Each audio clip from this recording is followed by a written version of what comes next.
Well, we're at our waterfall here.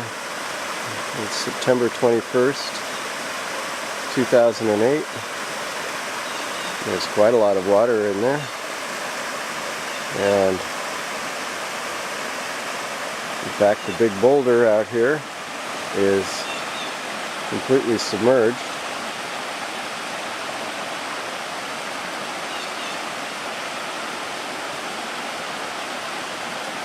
And the new boulder that fell down during the winter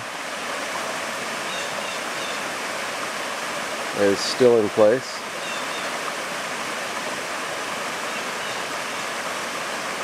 And there's quite a lot of water flowing.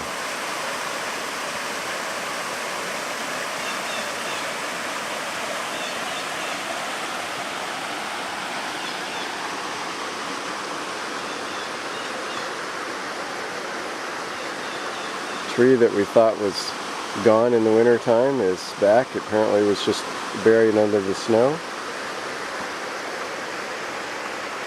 And the stream is flowing great. I don't see any fish, but I'm sure they're out there.